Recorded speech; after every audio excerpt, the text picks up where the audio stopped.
ఇక వినీలపాలడు గారు TDP spokes person కాసేపట్లో మనకి జాయిన్ అవుతారు. ఎస్, ముందుగా రాజేశ్వర రెడ్డి గారు నమస్తే అండి, వెల్కమ్ టు ది డిబేట్. నమస్తే సార్, ఛానల్ మీకు నమస్కారం. మాతో పాటు పాల్గొన్న వారందరికీ కూడా ధన్యవాదాలు. ఒక్కసారి మీ ప్రేమ్ సరిగ్గా పెట్టుకోండి రాజేశ్వర రెడ్డి గారు, మీది లుక్ మారుతుంది, ఒకసారి మీరు సరిగ్గా పెట్టుకోండి ప్రేమ్. ఎస్, సెట్ చేసుకోండి.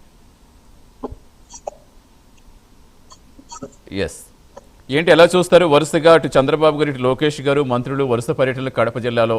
వైసీపీ కంచుకోట కడప జిల్లా అంటే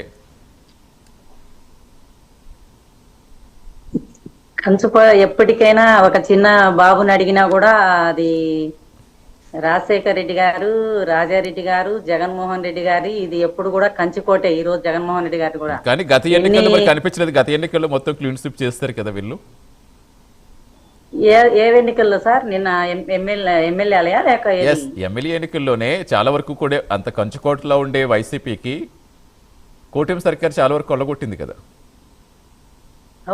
కొల్లగొట్టింది సార్ అంటే అది మీకు తెలుసు, మీకు కూడా తెలుసు సార్. మేము చెప్పేంత దూరం కాదు. ఎందుకంటే వాళ్ళు ఓడిపోతామని భయంతో మూడు పార్టీలు కుమ్మక్కై గెలుచుకుంటే ప్రభుత్వాన్ని ప్రజలకు చేసినా చేయకపోయినా మనం గెలుచుకుంటే చాలని ఉద్దేశంతో గెలిచినారే గాని సింగల్ గా రమ్మని మరి ఒక్కరు వాళ్ళకు ధైర్యం ఉంటే ఒక్కరు రాండి. ఓడిపోయినా ఇబ్బందిలే. జగనన్న 11 సీట్లకు అంకితమైన ఇబ్బందిలే. 40% పైగా ఓటింగ్ వచ్చిన ఘనత జగన్మోహన్ రెడ్డి. ఎవరైనా సరే వాళ్ళు ఒక్కరైనా ధైర్యం ఉంటే దిగమనం పోటీకి 2029లో కానీ 28 బై ఎలక్షన్ లో కానీ ఏమొచ్చినా కూడా నిలబడే శక్తి ఉంటే రమ్మని ఎవరైనా సరే. అంటే ఇప్పుడు క్షేత్రస్థాయిలో మీ క్యాడర్ డిఫెన్స్ లో పడ్డానికి అంటే ఏంటి అసలు? వాళ్ళందరినీ ఎలా కాపాడుకు ప్రయత్నం చేస్తున్నారు? మేము కాపాడుకోవడం సార్. ప్రజలు ఎప్పుడు జగనన్నతో నిరాంజనాలు పడుతున్నారు. ఎక్కడికి వెళ్ళినా కూడా మరి 11 సీట్లు వచ్చినాయి.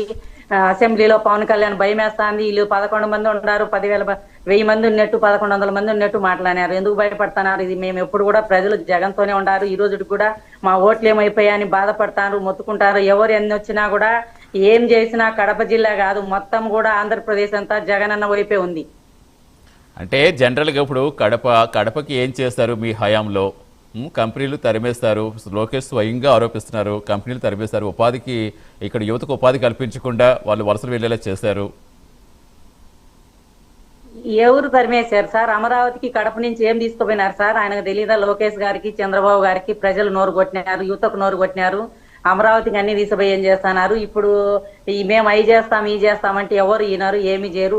యువతకు ఏమీ లేదు అసలు. కడపలో ఉన్న ఉక్కు ఫ్యాక్టరీ కానీ ఏ అయినా కానీ ప్రతి ఒక్కటి స్టీల్ ఫ్యాక్టరీ ఏ అయినా కూడా అమరావతికి చేసుకుంటే వాళ్ళ ప్రయోజనాల కోసం, వాళ్ళ కోసమే తప్పక ప్రజల కోసం కాదు. ఈ ప్రభుత్వం ఉండేది కూటమి ప్రభుత్వము. ప్రజలకు అన్యాయం జరుగుతుంది, న్యాయం జరగలేని ప్రభుత్వం. ఏమి చెప్పినా మేము వైసీపీ వాళ్ళు కానీ జగన్మోహన్ రెడ్డి ప్రజలు బాగుండాలా, నిరుద్యోగాలు బాగుండాలా, ఉపాధి బాగా యువతకు ఉండాలని చెప్పేనే చేసినాడే గాని చెరుపు ఏ రోజు చేయలే.